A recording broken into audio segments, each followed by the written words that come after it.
पति सुधारन राम।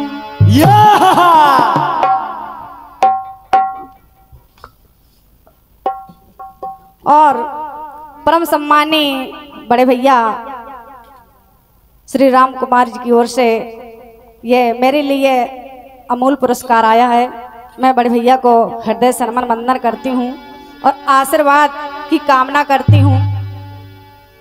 और भैया मनोज कुमार राजपूत, उनकी तरफ से 21 पद्म मुद्राएं आ रही हैं। हमारे ढोलक वादक, उनकी तरफ से 21 पद्म मुद्राएं आ रही हैं। भैया को बहुत बहुत धन्यवाद है।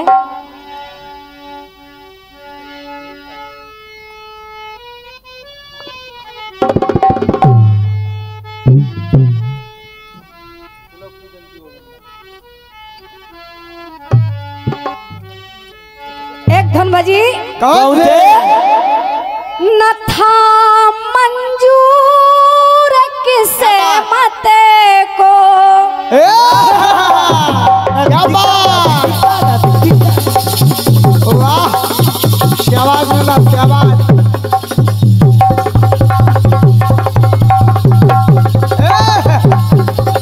हरी ढोलक सुना मनोज। न था मंजूर किसे मते को, की मर्जी बहारों के, नहीं तो इसे गुलिस्ता में, नहीं तो इसे गुलिस्ता में कमी थी क्या नजारों की, मेरी नजरों की भी कोई, मेरी नजरों को भी कोई नजारा मिल गया होता। अगर तूफान नहीं आता, अगर तूफान नहीं आता, किनारा मिल गया होता। मुझे तेरी मोहब्बत का सहारा मिल गया होता। मुझे तेरी मोहब्बत का सहारा मिल गया होता। एक बार माता लक्ष्मी भगवान विष्णु से कहती क्या है? क्या? कई सम्मान में शिव के,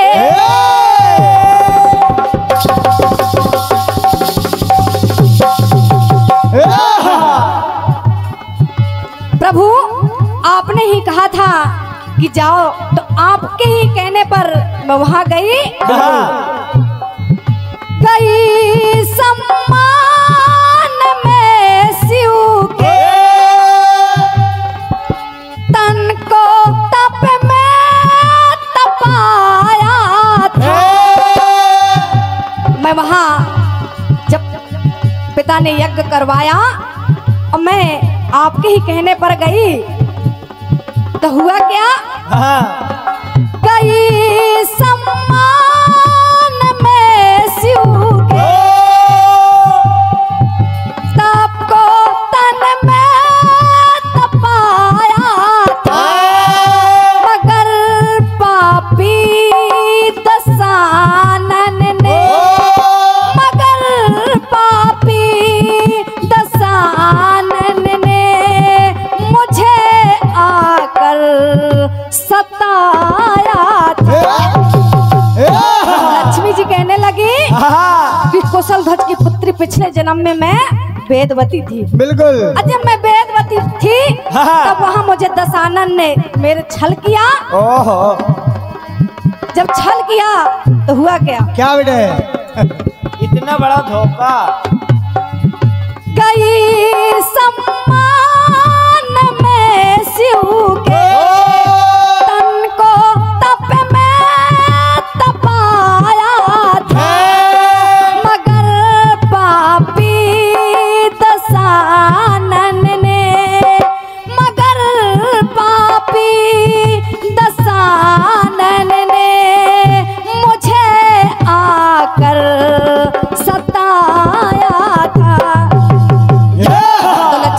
कहने लगी, हाँ क्रोध की आग ले मन में अग्नि में जले गई स्वामी,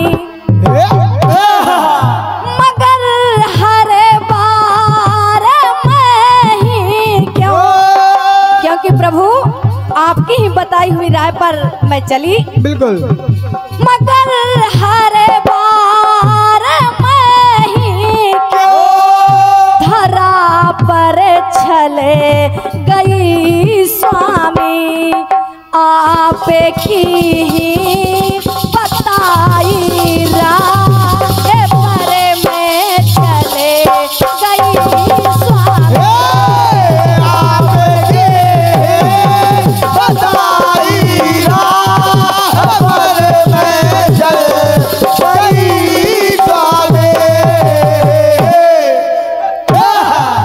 दूसरा टुकड़ा। जब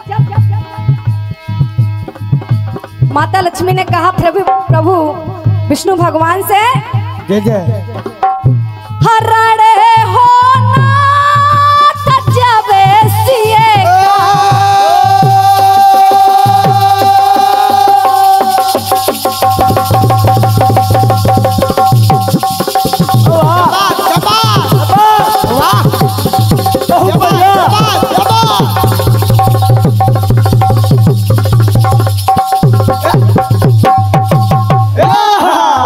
ढोलक, वाह सुनो मनोज। कहने लगी, और क्या हरण हो नाथ जब सिए आपे की ही वो माया थी, प्रभु जब सीता का हरण होना था तो वो भी आपकी माया थी, बिल्कुल, पर हरण जब सिए आपे की ही वो माया थी, वहाँ पर साथ देने को, वहाँ पर साथ देने को बनी में वो छाया थी, वहाँ पर मैं छाया बनकर आई, जो असली सीता को आपके पास थी और छाया सीता को अग्नि में जलाया गया। हरण हो नाथ जब सिए आपे की ही वो माया थी, वहाँ पर साथ देने को, वहाँ पर साथ देने को आई मैं बने कि छाया थी, तो स्वामी वहाँ मैं छाया बन करके आई, बिरहे की आग ले मन में, बिरहे की आग ले दिल में, अग्नि में पले गई स्वामी, प्रभु वहाँ भी मेरी परीक्षा ले गई, मगर हर बार मैं ही क्यों, मगर हर बार मैं ही क्यों धरा पर चले गई स्वामी, आप की ही बताई राह पर मैं चले गई स्वामी, आप बताई राह पर मैं चल गई स्वामी। और हमारे बड़ भैया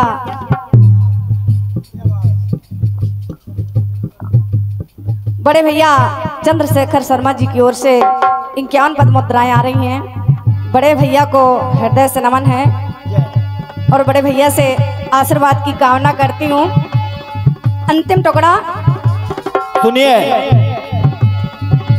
द्वापर में जब द्रौपदी बनकर के आई, हाँ मिलने थी आस ले करके,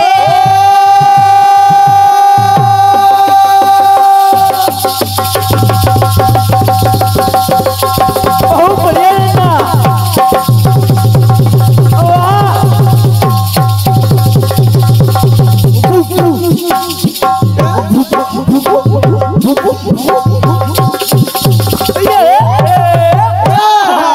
लक्ष्मी जी कहने लगी कि स्वामी जब मैं द्वापर में द्रौपदी बनकर के आई,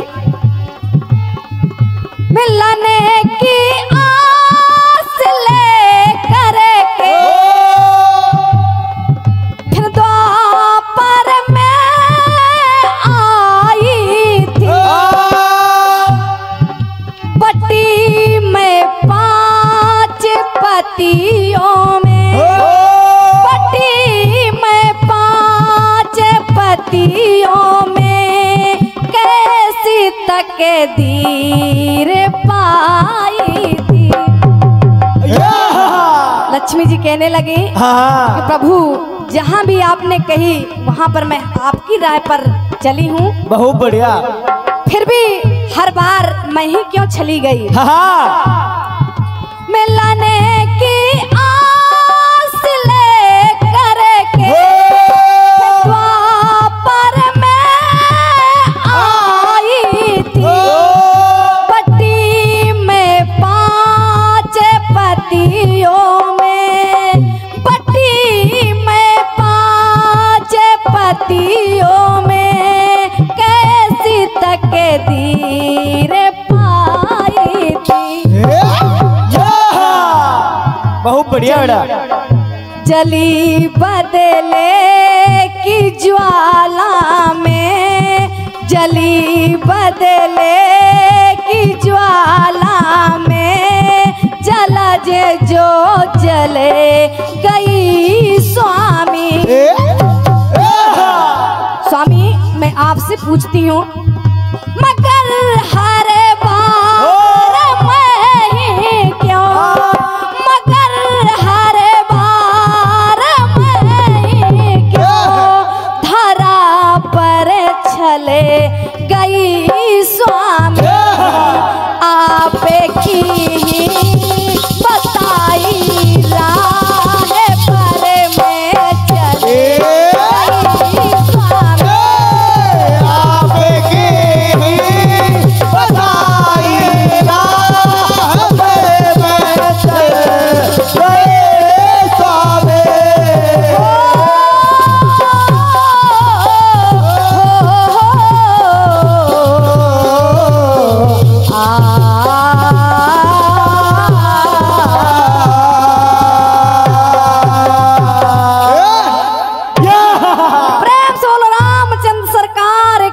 जय।